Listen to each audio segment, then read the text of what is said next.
أعوذ بالله من الشيطان الرجيم. بسم الله الرحمن الرحيم. إن الحمد لله نحمده ونستعينه ونستغفره ونؤمن به ونتوكل عليه ونعوذ به من شرور أنفسنا ومن سيئات أعمالنا. من يهده الله فلا مضل له ومن يضلل فلا هادي له، وأشهد أن لا إله إلا الله وحده لا شريك له، وأشهد أن محمدا عبده ورسوله. اللهم صل على محمد وعلى آل محمد كما صليت على إبراهيم وعلى آل إبراهيم إنك حميد مجيد. اللهم بارك على محمد وعلى آل محمد كما باركت على إبراهيم وعلى آل إبراهيم إنك حميد مجيد. سبحانك اللهم لا علم لنا إلا ما علمتنا إنك أنت العليم الحكيم. رب اشرح لي صدري ويسر لي أمري واحلل عقدة من لساني يفقهوا قولي. Assalamu alaikum wa rahmatullahi wa barakatuh. All praises and thanks are due to Allah subhanahu wa ta'ala, the Almighty, our sustainer. We praise Him, we thank Him for all the blessings He has bestowed upon us. And we bear witness that there is no God worthy of worship except Allah subhanahu wa ta'ala, alone without any partner. Where am I going to sit?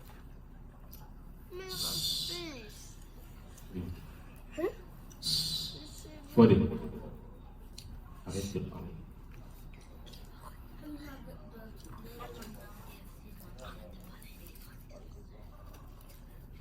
المالي.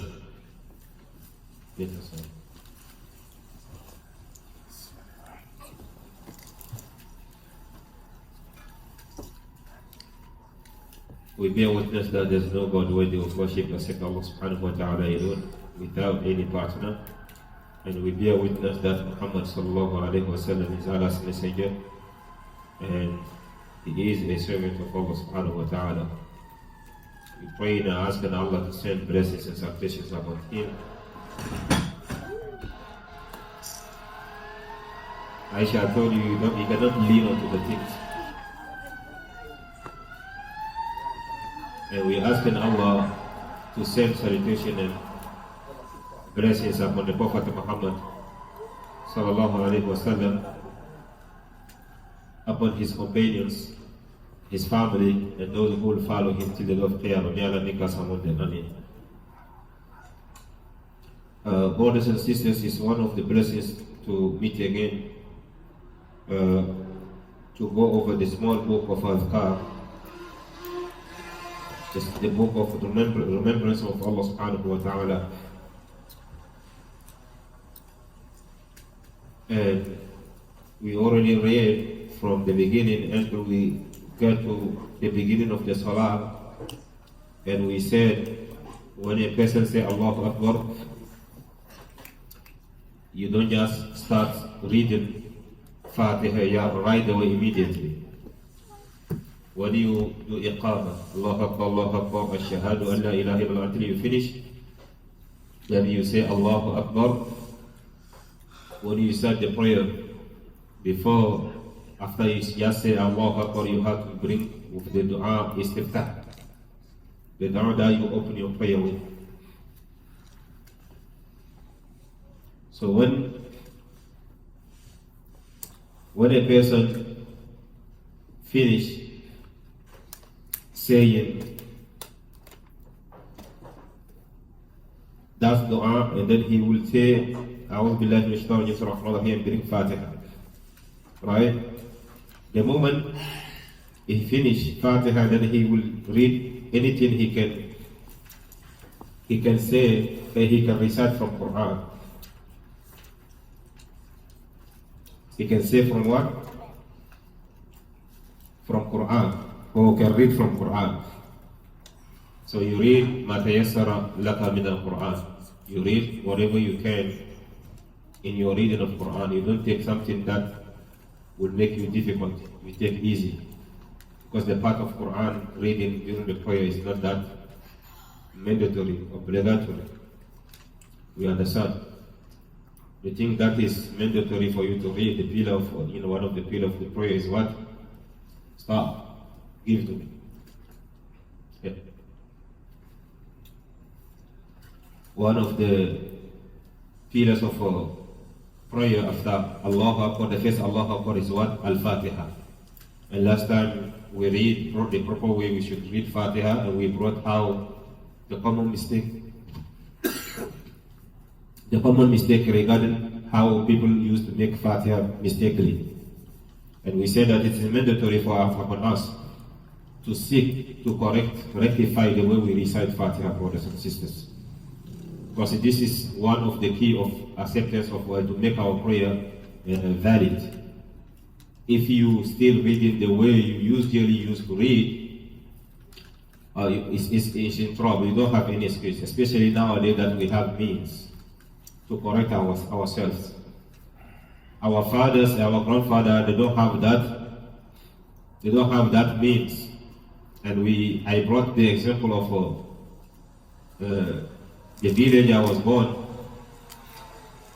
Like it is hard to find us like children. You cannot hold the Musaf like that. We haven't read the Quran through what? Through the al-wah, the tablet. It is hard to find yourself to have the Quran book, the written book Quran. It's hard. And they told us that before even there used to be even one copy of Quran. It's one person who has the whole village. Anyone who wants to read or write something, they go and they will rent the paper, the part that he needs, and he will give money, then he will come and write and do. It's not like that time there's a copy, in a copy machine. No, there's no printer. They have to write. They find papers, then they write a lot of copies, they keep it there. So you see a person who writes the whole Quran like maybe more than 10 times. So that he has a lot of copies in his own house. And look at us today, even in your phone, you have to listen. Even in your phone, inside your phone, you have the Mus'haf. You have all the hadith. So we cannot compare ourselves to them. If by their time they read in something, like for example, غَيْرِ الْمَنْقَلُوبِ عَلَيْهِمْ وَلَا الضَّالِينَ آمِينَ. This is how they have taught us. غَيْرِ الْمَنْقَلُوبِ. Yes. It's funny, right? So this is how they taught us. غَيْرِ الْمَنْقَلُوبِ عَلَيْهِمْ وَلَا الضَّالِينَ آمِينَ. So if until now you will go and read like that, then you have problem. Our grandfather, they will have reward of reading غَيْرِ الْمَنْقَلُوبِ عَلَيْهِمْ. But you're not going to have any excuse. Because by their time, that's how ذَلِكَ مَبْلَغُهُمْ مِنَ الْعِلْمِ. This is the limit of how they can, and they try. You see a person who will leave Togo to go to Nigeria, Kano, just to go to study. And when he came back, it's not like he studied the whole Quran. Maybe it's 2 surah, 3 surah for a month. Today you have some people, when they come, you give them only, because of the way they read, if you give them only one line, they feel like you have to teach them the whole Quran. SubhanAllah. But the fact that they take that 3 surah for maybe a month or years, wallah, it is better than even the whole Quran for in our time now. Because they have barakah. Because they were seeking Allah. Today people do that to have fame, to be famous, to have money, to have attention from people. May Allah protect us from that. Wallah, these people, we cannot compare ourselves to them. The people before us, brothers, we have to. You see a person in a whole house is like 25 people in the house, a small house. And it's not like they have big income like that, but they feed all the house. Look at us today, with our paycheck and so on. You will build a whole big house, but it's only 2 people who are living inside. And you think there's going to be barakah? No way, brothers. No way. There's even one hadith, if normally we hear that about that hadith, every and each one of us should try to apply it. If you build a house, try to apply it first. The Prophet ﷺ said, the best of the houses are the house in which there is an orphan who is taken care of. That's the best of the houses. And the worst of them are the one that doesn't even care about them, the orphans, even the poor. And we look at us. Build it, we keep building, and we compete. You see a husband, if he heard that his wife built a second house, you see him struggling, trying to build the third one. Where are we going? And nobody lives there. It's yet to put even the kuffar who will come and make any kind of faksha inside the house, and they will pay you that money at the end of the month. You will rent the non-believer, they will come, this is in your house, they will drink alcohol. They will eat the pork, they will eat pork inside your house. They will do faksha. They will commit zina in that house. God is it's another topic, inshallah. So it is a part of the deen to know your Quran, to know what it's saying, to know how to read it. Because it's the only book when you read one letter, you have 10 reward, and Allah will multiply the way He will or He wants. When you finish reading Quran, a surah or any ayat, when you finish, you say Allahu Akbar. You raise your hand, and your hand will have to go from, according to your shoulder. Okay? Some people, they exaggerate, they even touch, make it like that. You see some people even, they say, Allahu Akbar. Assalam alaikum wa rahmatullah. Assalam alaikum wa rahmatullah. You see some people, Allahu Akbar. So all that is not about prayer. We have to know how to pray. We are just in the middle. Allah, the Prophet ﷺ said, anything he does, it is according to what is natural, it's simple. You raise your hand, and the palm of your hand has to face the Qibla. It's not like that. The palm of your hand has to face the Qibla, and your fingers have to be connected like that. Then you say Allahu Akbar. Or you make it close, a little bit closer to your ears, but not here, not like that. Okay, your shoulder, or you make it, next to your ears. That's what you do. You say Allahu Akbar, then you go to what? Ar-Ruku'. So when you say Allahu Akbar, that's what I brought last time. Sometimes we stand up and we say Allahu Akbar. And we all know that the Allahu Akbar we are doing, it is the Allahu Akbar of what? Of movement. When you moving from a position to another position, that's the moment you say Allahu Akbar. It is not by standing up. Because when you are standing up, brothers and sisters, when you are standing up, the things that you're supposed to do are, you say the first Allahu Akbar to enter the prayer. You recite Fatiha, that's when you are standing up, that's the things they ask you to do. You read the Salat al-Istiftah, Subhanak Allahumma, that we do, or Allahumma ba'id bayni wa bayna khatayai. You do that, then you say A'udhu billahi minash shaitanir rajim, you recite Fatiha, then you bring the surah. That's what you should say when you are standing up. But when you going to ruku, you're not supposed to say Allahu Akbar while you're standing up again, then you finish saying Allahu Akbar before you do ruku. People do that. They finish reading Minal Jinnati wan Nas, Allahu Akbar. That's the moment you see them going down to ruku. You should say Allahu Akbar. Perfect. The moment you start moving, that's the moment you just say Allahu Akbar. If it's happened at the beginning, you say it by going, there's no problem. But a person to stand up and start Allahu Akbar while you're still standing up and going down is not right. You say something that is not supposed to say during the prayer in a position, and you not do anything by going.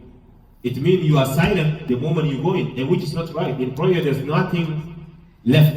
you're not supposed to be quiet in any position. Moving or sitting down or standing up or whatever it is, you have to say something. The reason why I cannot bring, the position when I'm going, I will put it in while I'm standing up. It's not right. So the moment you finish reading, you just go in. That's the moment, the movement you get Allahu Akbar. And I said we don't say Allahu Akbar, we don't say Allahu Akbar. Okay? People say that they are too extra. You see people say Allahu Akbar. Some people just say Allahu Akbar. Or some people say Allahu Akbar. It's not right. Allahu Akbar. Simple. It's not here. You say Allahu Akbar. And when you say Allahu, you have to make it like that. Allahu, not Allahu. Allahu. Some people even say, they don't even say who. They say Allahu, Allahu Akbar, or Allahu Akbar. Right? People say that, right? Because I see people doing that. Allahu Akbar. Some people don't even Huh? Some people don't even know. The problem is that our problem is like we don't know and we don't try to learn. And this is the disease we have in our community. We think we are born Muslim that say we have the key to go to Jannah. Brothers, it's not like that. Wallahi, it's not like that. It's not because I'm Muslim, I will just make it to Jannah. No. We have to realize that a lot of people saw the Prophet sallallahu alaihi wasallam. They pray behind him, but they did not make it to Jannah. A lot of people saw the Prophet sallallahu alaihi wasallam. They prayed behind him, but did not make it to Jannah.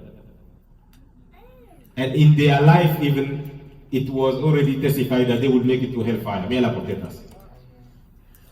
So who are you to say that your father is the one who brought the deen in your village or whatever it is? Nobody cares about that. You have to brothers, when it comes to the deen, it's not for imams. We have to really know our deen. There's no way. We pray at prayer, right? There's no way.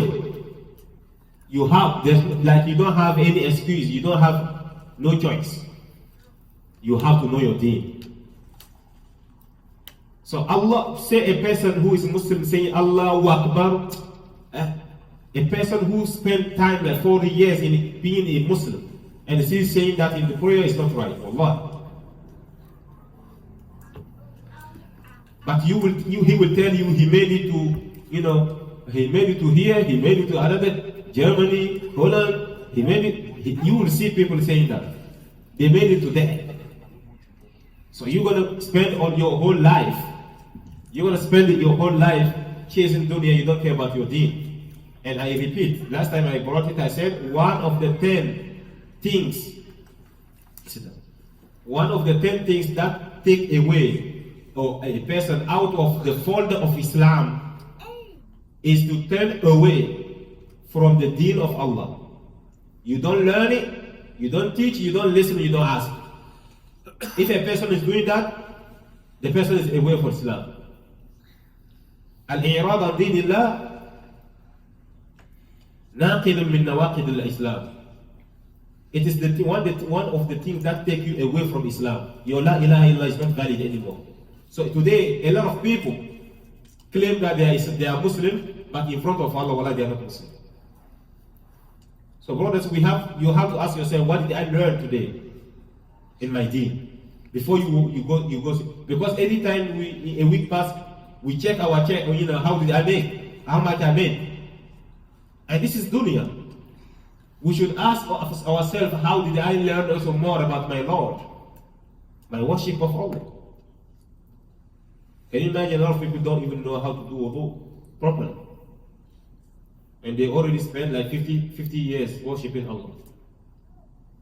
So be careful, inshallah. So when you are doing Allahu Akbar, it's not Allahu, you have to say Allahu. Who? Hadumma who. If it is so hard for you, you just put H and U. You say who. Allahu. And then Akbar. It is two different things.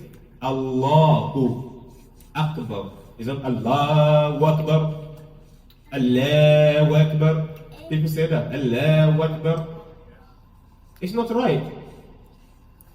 Oh, Allahu Akbaru. So may Allah protect us, inshallah.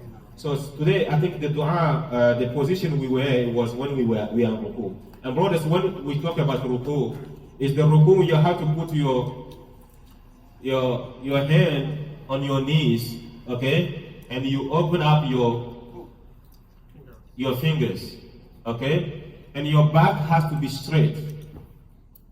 You have to form, okay, your waist and your back has to form a kind of an angle of what? 45 degree, right? 90, right? 90 degree, like this. Okay? So that if they put a ball, it will never move. You got it? It's not like that. When they put water, it just comes like this. No. You don't make a heel. No. A curve. No. You straight. You make it straight, your back has to be straight. Unless you have difficulties.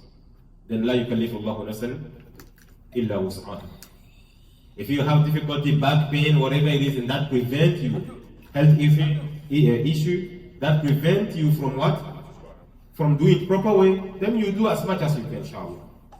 Because some people, they standing up and between their standing up and their ruku, you don't even see the difference. Allah, especially when people pray by themselves, they park by the double park. I like Sabo. I like Sabo. When they double park or they put the hydrant, yeah, Allah, Allah, where are you going? You yourself, you will accept this kind of worship? No. Go sit down. Right? Serve the sisters the tea. So when you go down for ruku, you say Allahu Akbar when you are going in. So the moment you are in ruku, that's the Allahu Akbar is finished. Some people also they leave it. It's the moment they are in ruku, that's the moment they say Allahu Akbar. So then when is the dua you will say during the ruku then? And what did you say when you are moving from the position to another position? The reason why we have Allahu Akbar, Sami Allahu liman hamida, it is to us when you are moving. When you are coming down from ruku, Sami Allahu liman hamida. It's not when you are already up, the moment you say Sami Allahu liman hamida. No, it's wrong. It's not you are in ruku, you say Sami Allahu liman hamida. So it means Sami Allahu liman hamida is a part of what? Ruku. And which is wrong. If you think about it, sometimes you don't even need to read the books to understand. Ruku has his specific adhkar, dua to do. When you are standing up, it has a specific dua you have to do. So sometimes is the imams. Since the microphone is up like that, you see them, they say Allahu Akbar, why did they even make ruku yet? It's wrong, brothers. And until the brother who are behind, they don't see him, you will see that they already went to ruku.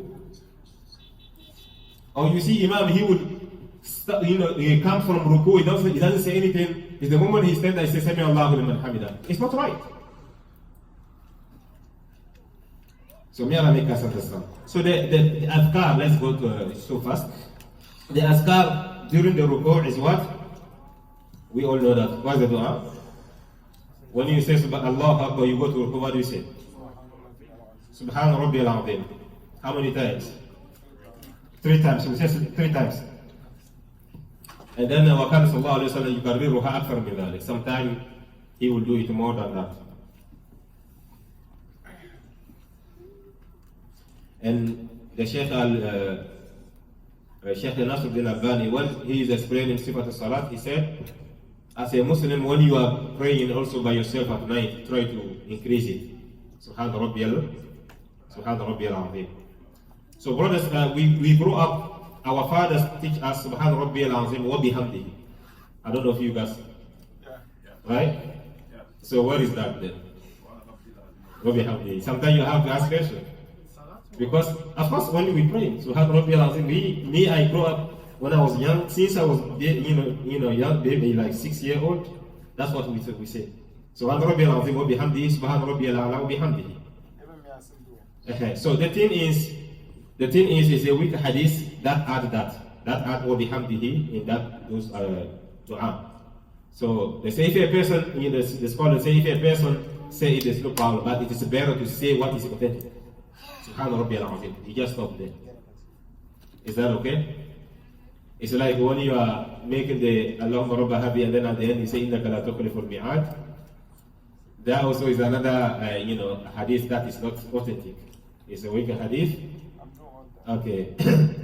But some scholars they use the fact that the more you are, since it is hadith but it is da'if.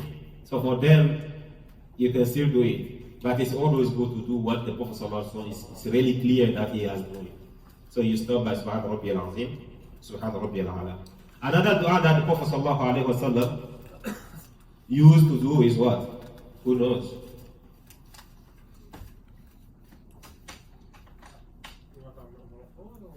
In ruku, we are in ruku, we are not It's what Subuhan. That's it. That's the another dua the Prophet ﷺ used to do during ruku. Says Sudusun, Subuhun Kudusun, Abul Malaikatu wa Ruh. Is that okay? If you can learn that also in your night prayers, you do it.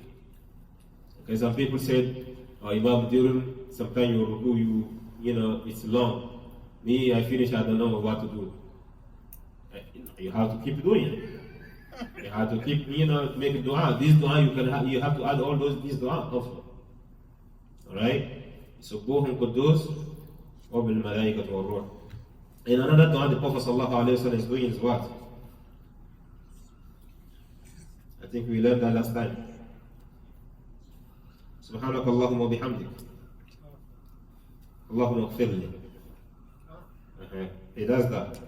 Subhanak Allahumma wa bihamdika. Allahumma gfirli. It's good. This was when they brought إِذَا جَاءَ نَصْرُ اللَّهِ وَالْفَتْحُ. At the end he said what? فَسَبِّحْ بِحَمْدِ رَبِّكَ وَاسْتَغْفِرُ. Our mother Aisha radiallahu anha, she said the moment that ayah was revealed, that surah was revealed, the Prophet sallallahu alaihi wasallam starts applying the Quran in his ruku' now. He says Subhanaka Allahumma bihamdik Allahumma gfirli. Because fasabbih is Subhanaka Allahumma bihamdi rabbika, and then wa bihamdika wastaghfir, ask for forgiveness, and then he will say Allahumma gfirli. It's good? Subhanaka Allahumma bihamdik Allahumma gfirli. There are also certain dua, but those dua also the adhkar, those adhkar also is not bad. You can say them also. Allahumma laka raka'tu wa bika amantu wa laka aslamtu. It's good. Allahumma laka raka'tu wa bika amantu wa laka aslamtu. And you have another one also. Subhana dhil jabarut wal malakut wal kibriya wal azama. All this dua is what? Is during the ruku. Subhana dhil jabarut wal malakut wal kibriya wal azama. When we said Allahumma laka raka'tu, okay, you continue. You say what?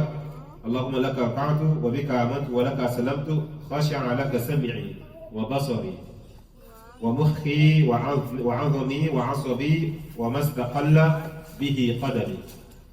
Is that okay? I think you guys have the page, right? You have the page? No, the page 54. Go to page 54, you will see it. So all this is the dua, the adhkar you say when you are in ruku. While you are in ruku, you say all this dua, the adhkar.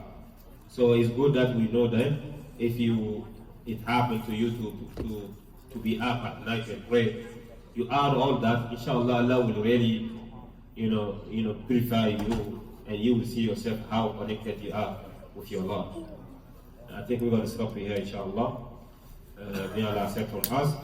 As I said, brothers, we have to know our deen. We have to, especially when it comes to prayer. Okay? The first thing Allah will look upon is our prayer. If the prayers are done, are good, inshallah, the rest of the ibadat, inshallah, Allah will accept it. But if your prayer is not accepted, you can go to Hajj how many times? You can go to brothers, just look. Any kind of action you do, you miss to do, your people can do it for you, even if you pass away. Right? If it is Hajj, you prepare to go. I'm prepared to go to Hajj next year, inshallah. And then it happened that a person passed away. Since his follower, he already prepared, he has money. One can go and perform the Hajj on his behalf with that money, right? If a person in one month, if a person has Ramadan fasting and he has been sick or something, prevent him from fasting, and then like he start paying back and then he pass away, the days that are left, those who will inherit from him, they have to pay it back. They have to pay on his behalf, right? The zakah also, if a person pass away, while the moment he's supposed to pay zakah pass, while he's alive, when he's alive, he's supposed to pay the zakah, but something comes and then it delay, and then he passed away without paying the zakah. Those who are in his family, they have to pay, to take out from his money and pay that zakah, because he's leaving dunya while he has the debt of Allah subhanahu wa ta'ala. But the prayer, nobody cannot pray on your behalf. No one cannot pray on your behalf. So those who tell people that you can go, you can, I free you, you guys cannot pray, you done. You attain certainty, so then you cannot pray. You are exempt from praying. They are evil. And if anyone who will follow them, that's his problems. Because some people think like that. They say, oh, they attain certain level, they don't need to pray anymore. Okay? So some people even, they will serve their master, so-called wali. They first serve him until he's so happy with the person, he say that stop fasting. And the dumb, he will follow, he's not going to fast. The miserable person, he will stay. SubhanAllah, may Allah protect us. So the prayer, no one can pay it on your behalf. That's the reason why we have the prayer. If you cannot stand up, you can sit down. If you cannot sit down, you can lay down. While you lay down still, you can pray with your heart, your eyes, your head, and then your heart. So there's no way a person will delay the prayer. Until the person who is sick, even if you are taking care of a sick person, brother, make sure anytime it is time, just let the person pray right away the first time. Because you never know. Because the one who is sick is closer to what? Is in between. So anytime it is time, just go and make him wudu. If he cannot do by himself, or you bring tayammum, you do tayammum to him, brother, pray. My father, pray. It's time already. So when it is time, the time you will go and make him wudu is already 5 minutes past. You let him pray. Alhamdulillah. But saying that he's sick, don't bother him and so on. Careful. The prayer that we play with, what I say important. It's not for no reason Allah give everything on the earth. But when it comes to the prayer, He invites him up there. It's because how he is. The prayer is not something we take. And today, this is the prayer we pray with. We all. You see a person, he will fast, but the prayer, he doesn't care about prayer. You see a prayer in a person fasting, but the time of the prayer, he doesn't care. They don't care. You see a person come to the masjid, they will pray even tahajjud. Then they see them going out. Where are you going, brother? It's almost funny. So no, I'm going. I'm coming back. Then you don't see them again in the masjid. And we have to realize that you can pray the nawafil, the tahajjud, thousands of rak'ah inside the Kaaba. but it will never reach the istiftah, the Allahu Akbar that you do in Fard prayer. The Fajr prayer you will pray, you say Allahu Akbar, it is better, way heavier in front of Allah than your 1,000 prayer you did at night. Yeah, like it's not obligatory prayer you did at night by yourself inside the car. I say inside the car. Your Allahu Akbar in Harlem for Fajr time at its proper time is better than that. So may Allah make us understand, inshallah. So we continue next week, inshallah. سبحانك اللهم وبحمدك نشهد ان لا اله الا انت نستغفرك ونتوب اليك. السلام عليكم ورحمه الله وبركاته.